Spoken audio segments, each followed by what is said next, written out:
Welcome back to Say It Sister with Karen Harris-Kelly and Lucy Barkus. Every week we have unfiltered, challenging conversations that women are already having everywhere. From the school run to the late night WhatsApps, our heartfelt conversations always come back to the essence of wise women leading from a place of understanding, personal experience and solutions that impact us all. So today we've got a huge topic and we're talking about the so-called male loneliness epidemic and how blame is often pushed onto women. And we're asking why some people think that lonely men should be helped to pass on their genes. Not a conversation that any woman will be having, by the way. No. You must have seen or heard about the Stephen Bartlett Diary of a CEO episode that really talks about whether the state should interfere. But it didn't end there. His end-of-year episode with podcaster Chris Williamson, in which the pair discussed declining birth rates. They circled women's independence, access to contraception, and changing social expectations to explain why fewer people are having children. The theme was basically blaming women for anti-family attitudes. Oh, isn't this always the way, when something's going on in the world that affects men, rather than them saying, oh, look, we've got a problem. How are we going to help our brothers out? Or is there something that I'm doing? They start to look for something that they can fix because it's the man's way. They've been developed to fix things. But it's so tedious because it always lands on somebody else and often the woman's, it's their fault. And, again, in the last week or so, we've had the reform bunch coming out because obviously there's lots of by-elections. Well, some of their policies and their thoughts, they're shockers, honestly. And Matt Goodwin, he's the one who is out as a candidate at the moment. Well, a couple of years ago, he came out with his thoughts that I know, let's tax the people who haven't got children to get the birth rate up. And, it's just ridiculous because tax has never been a reason why people have or do not have children. And so we've got to be really honest about this. Everywhere you look around the world, it is about fertility politics.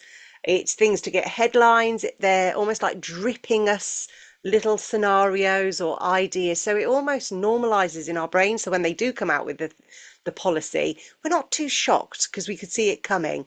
But no, now is the time that we need to get angry about it because it's not just the politicians, it's also influencers. It's the guests that Stephen Bartlett's getting on, and they're trying to look for solutions to women not playing the good girl role anymore because we're not generally staying home and having babies, whether it's by choice or not. And it's really about trying to stop women's agency and our bodily autonomy, just dripping things, like I said, into conversations to normalize and blame women when actually we should be looking at, well, what's men's part in this? What are they taking accountability for? How can they help solve the problem for themselves? Actually, if there is a problem at all, because from where the women are sitting, it doesn't seem to be much of a problem.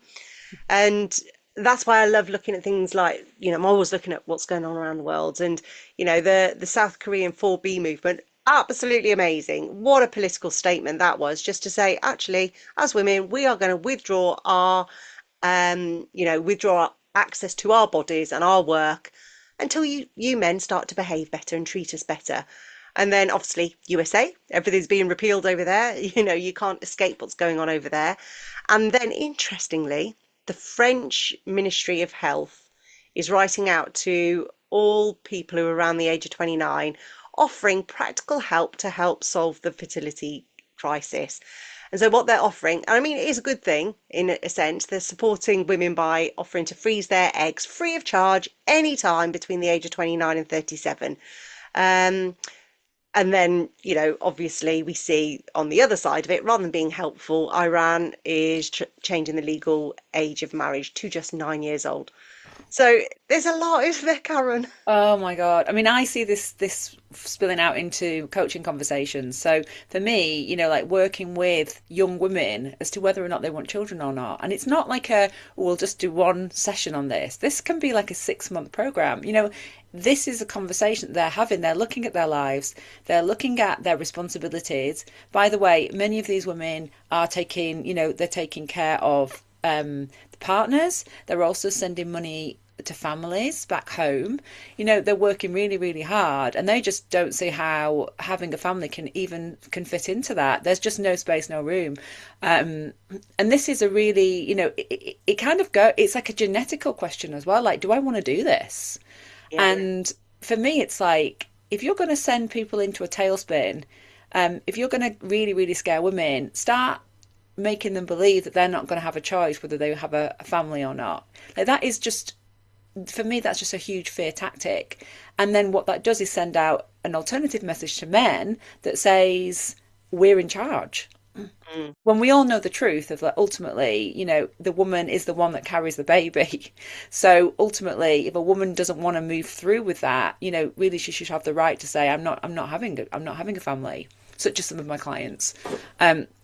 So this is huge, and I really feel like, when it's not just the conversations I'm having in private with my clients, it's also women at the school gates, neighbours coming over and saying, have you heard about this? Yeah. It's all disturbing us on a deeper level, and we need to talk about it. So one thing that's quite interesting is the Stephen Bartlett interview, or the episode actually aired, I think, in 2024, and it kind of went under the radar, but there's something about 2026 that actually we are more aware, we are more attuned to the language, or the subliminal messaging that's coming out. So people are going back and finding this stuff and saying, hang on a minute, you said this and you said that, like the reformer and this interview. But positively, when Stephen Bartlett asked the question about the state intervening in the not passing on male genes, Dr. Alok Kangia, forgive me if I've said that wrong, who was the expert, actually said, no, I don't agree with that. He wanted to look at it more systemically, but absolutely not a government intervention to help men to procreate. But yeah, absolutely. In 2026, it landed differently. We are outraged because it's not just one thing. It just seems to be every angle we're looking at, it's somebody trying to blame women for the choices that, or the work that we've done to get ahead. We're still not anywhere near equality or parity, but we're doing really well. And we're all training our daughters, our nieces, to actually choose differently. And my mum said to me back in the probably late 80s, early 90s, don't get married till you're in your 30s, Lucy. Don't have children until you know that you are ready. And I was like, oh God, I'll be so old. And I remember it clearly because now I'm saying the same things to my daughters. Yeah. Um, but I'm adding on even more context and more information, because whereas my mum was doing it with, saying it with her friends because they felt the personal experience of giving up their lives or not having the decisions, we're now coming at it from a data point of view and a real life experience of, we know it harms women and it pushes us into poverty.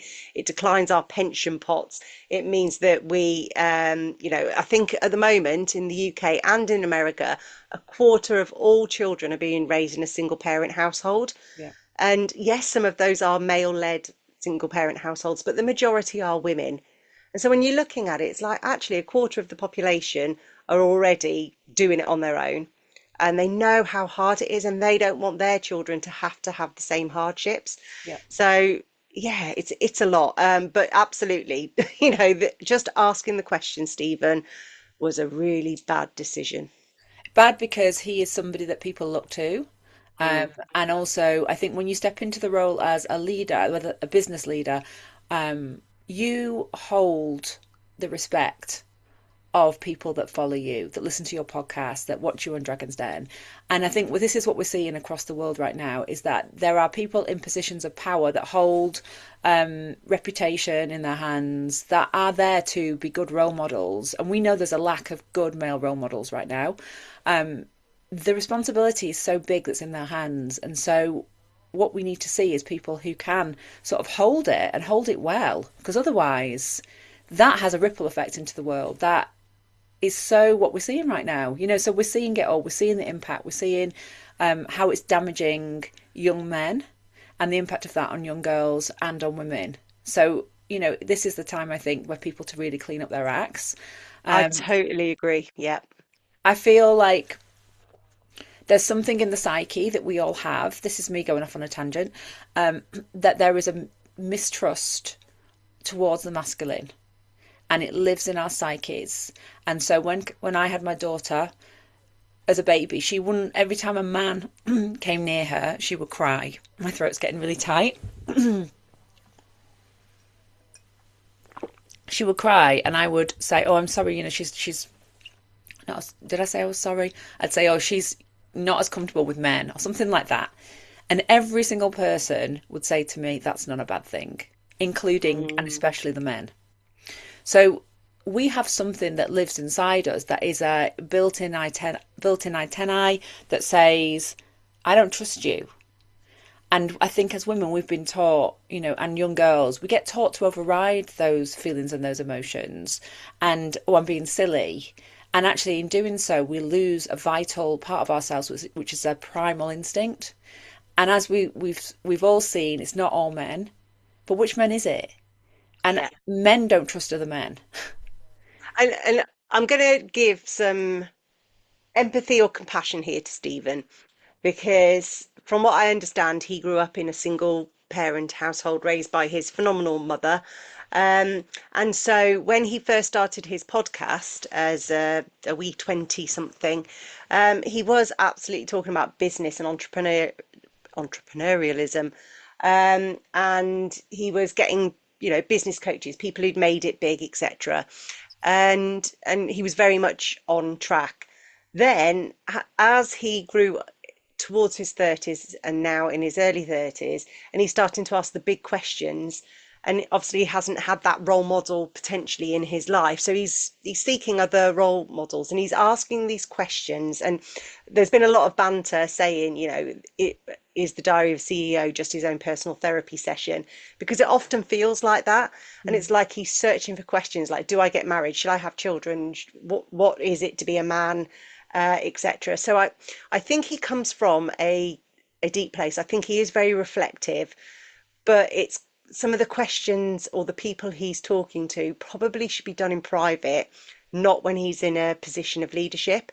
However, if I am going to point you to one podcast of his, it's the one with Brené Brown, because she just turns it straight back on him and asks him the questions, Mm. and which is how a brilliant coach is going to do it anyway. And he has got a lot of silences because he likes to ask the questions and take in all the information, go away and reflect.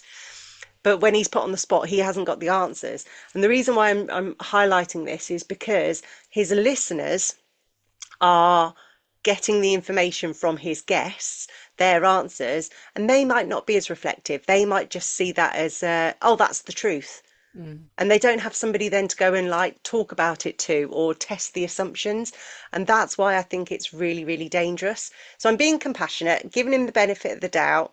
Um, but it's the listeners who I think it's really dangerous towards. Absolutely. I agree with that 100%. So let's get into this conversation Oh, from our yes. perspective as Western women and as professionals about what does this question really reveal about patriarchy, male loneliness, and the impact on women and girls, including the economics of it all. Because we know that if the birth rate's declining, I mean, I see it in my daughter's school. They've gone into like one class per year when it used to be two because birth rates are falling, Yeah. and the school isn't getting the same amount of funding, and they have to do certain things to survive. So this is it's a real issue. It's affecting us on a very, very basic level. Um, yeah, and we need to be able to sort of acknowledge that, I think, because this is happening. It's happening here, but it isn't happening in Africa. So in Africa, the No. birth rates are booming. So So this is something I just wanted to address with the Matt Goodwins of this world, who are reformers, who are trying to stop immigration and people arriving as asylum seekers. Yet they are saying that we need to increase the birth rate. And it just makes me question which birth rate are they trying exactly to actually increase? what they And mean let's is face, white. absolutely, we know this because the world is overpopulated. It's not Yeah. sustainable. But yes, they just haven't come out and said it yet.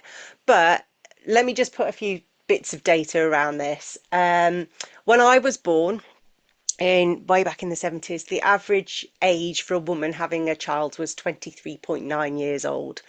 Today, well, 2022, it was 29.2 years old. So I had my first daughter a week before my 27th birthday, and I was absolutely average. There were a couple of outliers either way, but most of us were in our mid to late 20s, and that was 22 years ago.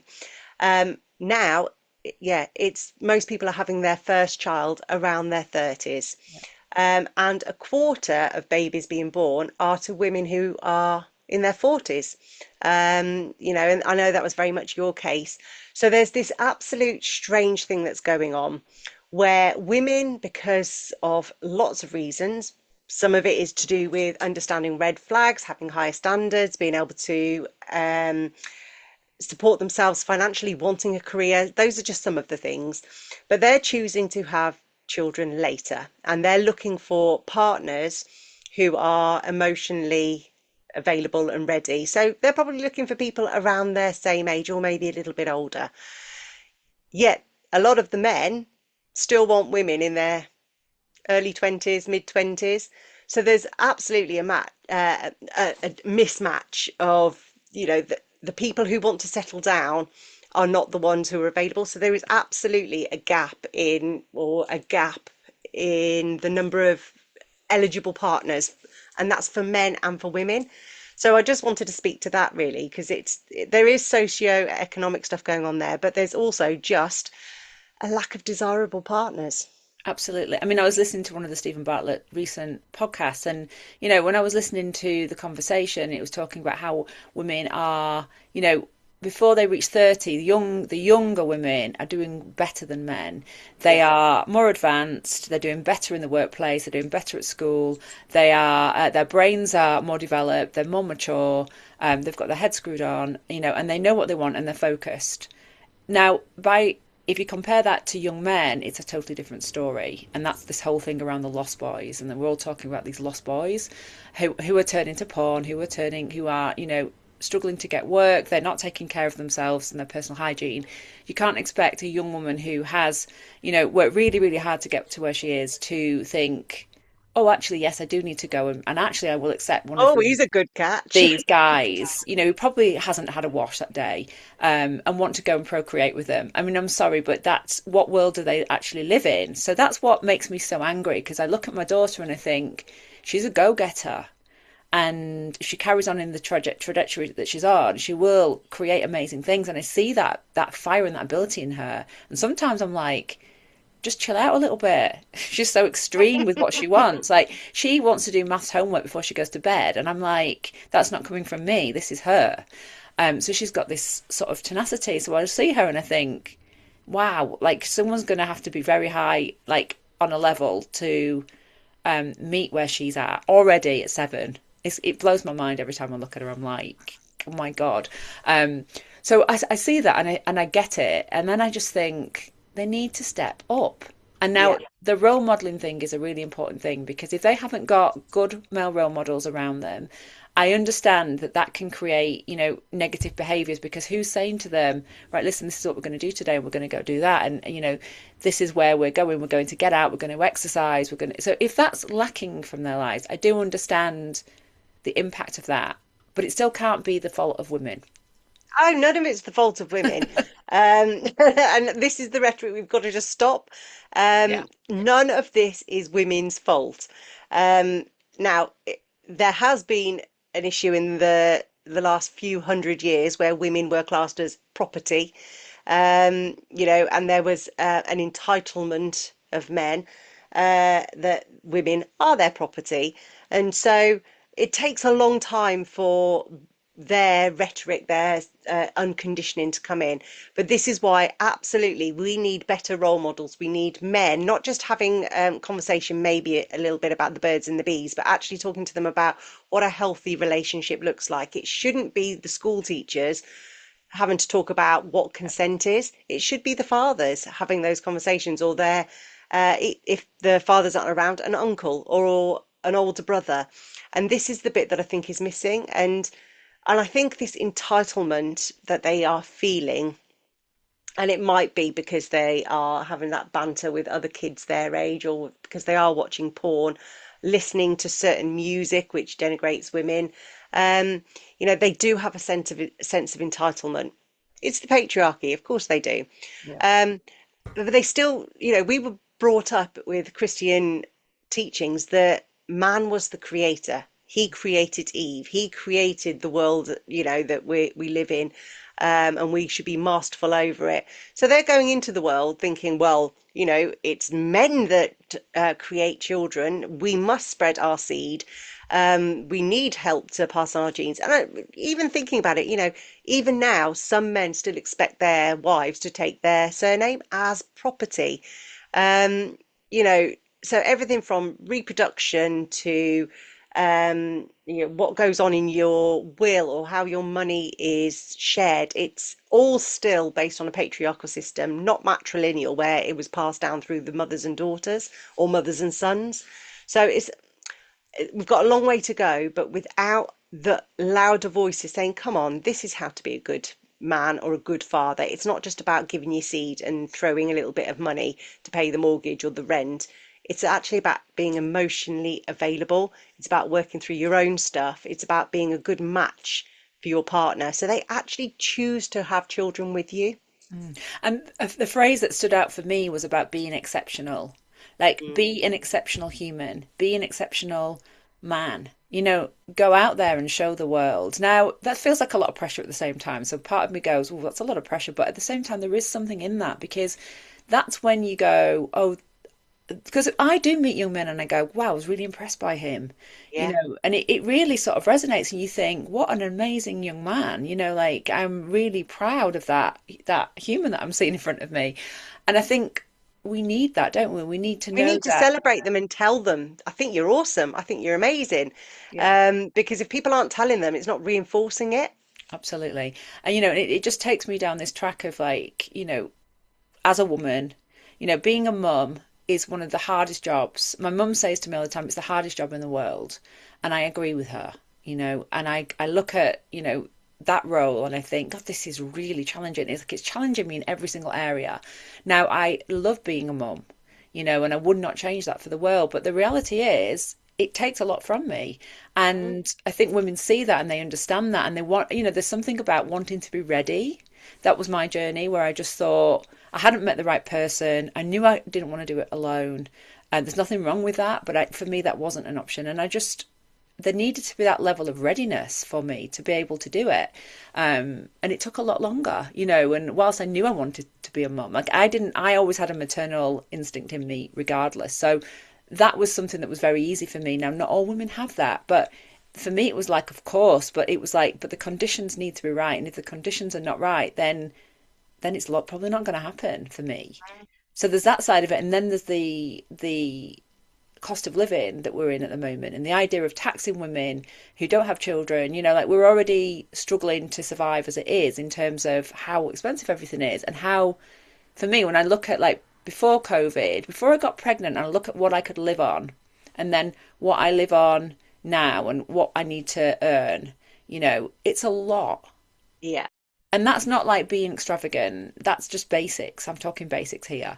And so that we've had a huge shift in the cost of things. And so expecting women to, go and have children without a plan, for me, that's just like, that just does not And make yeah, any sense. tax is not going to make it happen. I mean, we already get child benefit of like £100 a month to have your child to help them out. Um, that doesn't make people have more children. When you get these people saying, "Oh no, we're going to be procreating all over the place," I'm like, nah, people aren't doing that for £100 a month. Honestly, it's just farcical because yeah, most people I know are having one, two, maybe three children, but I rarely see families bigger than three these days because most of them are stuck in rentals. They can't get on the property ladder. Yeah. Um, if they are working from home, there might be a little bit more of a push because they've got some ability to have that flexibility. But these are the barriers. If you want women to have children, you need to take the systemic barriers away. So, rather than having just 3 weeks parental parental leave for men, actually give them more. Let the men Yeah. contribute or have as much leave. Because at the moment, I think you can have your year, but it's either the man or the woman.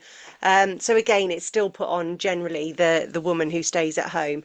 Allow for more remote working, hybrid working, allow for more flexibility. So if your child is sick, that you've got options. The school day, it runs 9 till 3, yet the working day is often half 8 till Yeah. half 4, half 5. Everything is not set up for women as the main carers to be able to work, live healthily.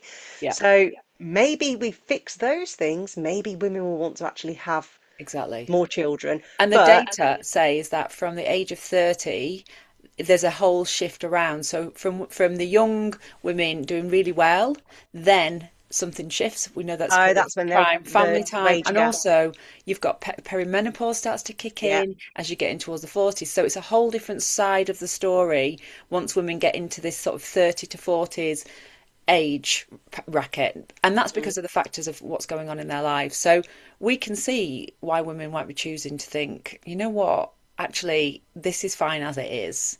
There are so many factors. There's actually probably more reasons not to have children these days than there is to have Yeah. children if you're a woman, and you've actually done quite well so far. Like, why Yeah. would you give all that up? Well, if you're being logical, It yeah, doesn't make and it was sense. reversed, men would never choose to have children if they had the same barriers, and it wouldn't make any logical sense. But thankfully, this goes beyond logic because it is, like we said, we both knew we wanted to be mothers. So we felt something within that we wanted to do this because it is a very human, animalistic thing to be able to procreate. But stopping at one, stopping at two might be the most sensible thing. So we've done we've fulfilled that yearning within us, but then we said, right, we're done now. And my nan, she had 10 kids, and I've got so much respect for her because um, back in those post-war days, they were actively encouraging, to Yeah. replace a population basically. So you were revered for doing that. But she didn't have a career. She gave everything up to have these 10 children. And I look at her now and I'm just like, I mean, she's obviously passed on, but I just think, wow, what a commitment. You must have been knackered most of the time. And my granddad was great, but he didn't, have a lot of money or anything. But yeah, I knew after 5 months of having my firstborn that I needed to get back into the world of work. It was that social isolation of, we talk about the male loneliness epidemic, but women who have worked who then become housewives and do the work in the home, it's lonely. And there's no reason most of the women in the 50s and 60s were all on Valium. Absolutely. And I remember those times as well. I'm there with my baby and you kind of can't really move because you're holding a baby, the baby's asleep, you're stuck in a room. And I just remember being stuck in rooms thinking, is anyone going to come and let me out? Because I Yeah. had her in my hands and, the doors were was fitting one way and I couldn't actually get out properly when she was small Mm. and I couldn't quite coordinate myself properly.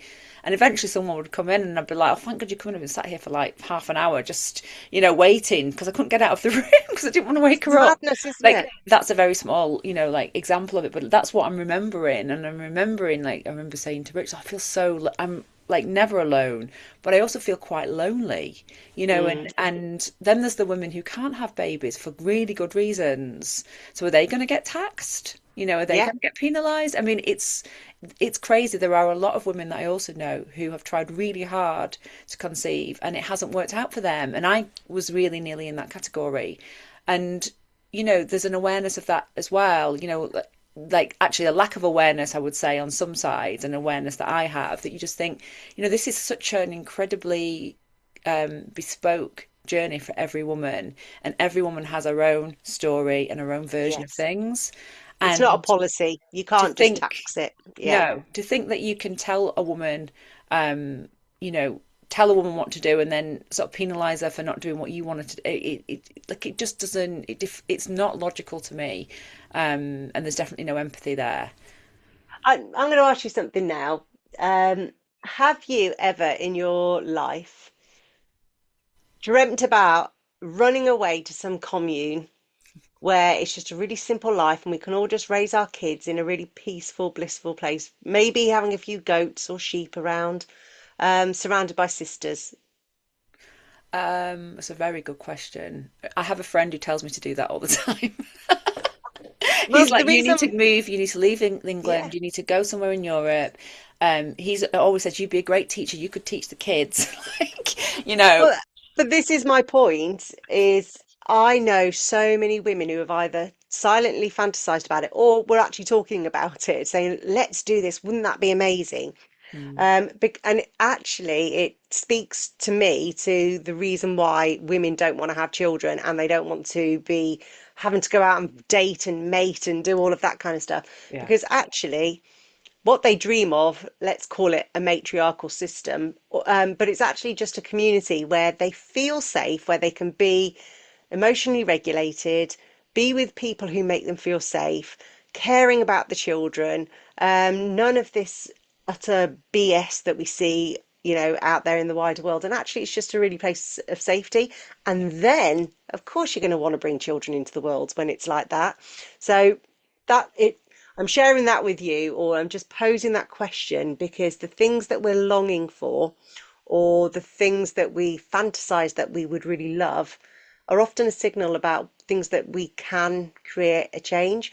So let's move into some potential solutions because we know taxing well, people is not going to be it, and we know that the government intervening to get men to pass on their genes, it could happen, but it's not what we want.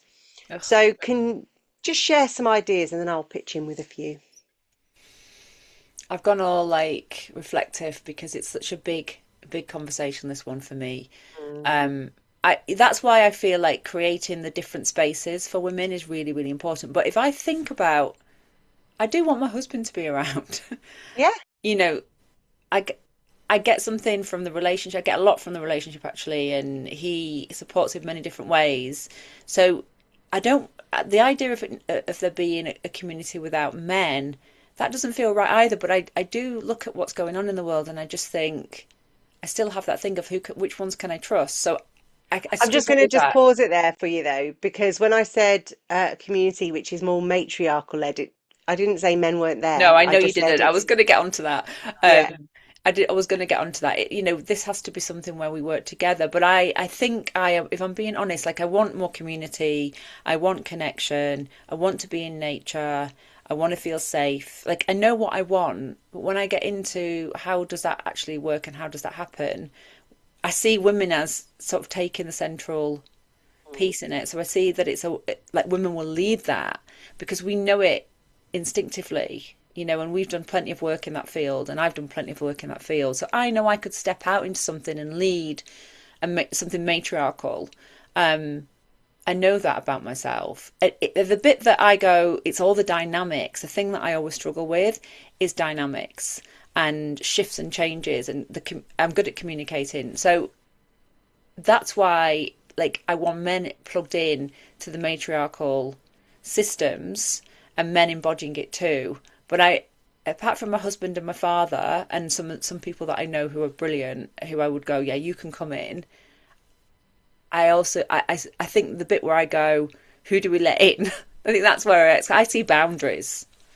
I see a space And and there has to boundaries. be, but I actually think that there's more good guys there than there are bad. The problem is we don't know which ones are which. But Yeah, actually, um, you can look around, and us women, we get a vibe. We do know the yeah. ones who just make us feel safe, and it's not game playing. They've just got this. They say the right thing, they do the right thing. They It's a they are just presence safe. thing. There's a Yeah, presence. Yeah, absolutely. And there are a lot of them around. And actually, if the society or the systems in your community, in your household, what goes on within your four walls is that, then the men can really step up to being these extraordinary men, yeah, to be the emotional partners, to be the ones who want to be involved in their children's upbringing and make decisions and have fun, but also teach them the tenderness and all of those life lessons. They will, that if they are in the right environment, then it can absolutely happen. And then you raise your sons and daughters to see, oh, this is the way that we do things. So my challenge or my question was really about to point to people to say, you can do this within your own homes right now. You Mm. could do this. It doesn't need to for us all to go off to some Scottish Hebridean island and build a camp. Oh, don't say Actually, that. well, we can. We can still do that, honestly. But my point is, we can create our own reality within our own homes, and you've actually already started doing that, Karen. Your household is absolutely like that, Yeah. and my world is just filled with people in, but the ones I don't are all really good people, and if they're not, my boundaries go up and say, yeah, you're not allowed in through these doors or these emotional walls. So that's my solution. We can't change the big whole society, but if every household starts shifting just that little bit with each generation, but starting today, Yeah. actually we shift our energy instead of being in shock or anger, we actually start pouring it into love and building something that lasts and endures. And I know it because I've done it with my own children. Um, and I see them going into the adult world, and they are phenomenal because they have been, in this kind of world for 20 odd years, and I have absolute faith that they will then build their households in the same vein. Mm. I love what you're saying here because it's almost like we're already doing it in many guises. Because I think often we can go into like that, okay, how are we going to do that? And it can feel so big that And despair. actually, Yeah. you just think, oh God, how do we shift from that to that? But when you realize that we're already doing it and we're doing elements of it, you're right. I mean, our entire household, like Rich is matriarchal in the way he approaches things, in the way he lives. He always has been. That's the reason why I was drawn to him. It's not because he's met me. He didn't change when he met me. He was always like that. Thank God. So for me, it's more like just doing what we're doing and sharing what we're doing and talking about it. Um, and keep doing it really, and let's keep evolving. I think that's the key thing. And when I used to think about like masculine and feminine energies, I always saw the masculine as this guardian protector, that they were guardians for women, for families, because of the physicality, purely on the physicality in a way, and would actually be the ones that would, safeguard us so that we could Yeah. be mothers and so that we could, like live our lives, very best lives. Now, I think the world has, in many ways, men have fallen off this pedestal because of their behaviour. Now, like we say, it's not all men, but we're trying to work out which. So we go back into that, and that takes up a lot of our energy. And I feel like for men, it's a huge calling, and especially for the young men, to say, actually, part of my remit here is to protect and respect women and girls. And that starts from a very young age, and yes, they need to take responsibility for that. And I'm sorry, I'll always hold that because they're the sort of men that I want around, the ones that will say, we talk about this a lot, don't we? Like the fathers, the uncles, the managers, the leaders that would say, oh, actually, that's not appropriate. Can we have a word about that? And my God, they are respected when they stand up and do it. Because there'll be some silent people looking around like, is this going to be tolerated? And when somebody Yeah, steps up and says, no, we don't tolerate that language, that behavior around here, it's almost like everybody else around just has a big sigh. It's like, good, I'm yeah. so glad. So yeah, I really like what you say about evolving, and that's probably where we should leave this podcast conversation for today. So would you like to sign off, Karen? I feel like we've, really dusted off a lot of cobwebs in this conversation, and we've covered some really like hot topics, some troubling topics. We've gone, through various different, you know, real life examples. So I hope that all of you listening today feel like we've really given this, I suppose, a big push, a big consideration. And I hope that you've learned some things and that you have a sense of hope and optimism inside, because really the key to this is you. And I want you to take that key, unlock the doors of limitations, and show up for yourself and for your families.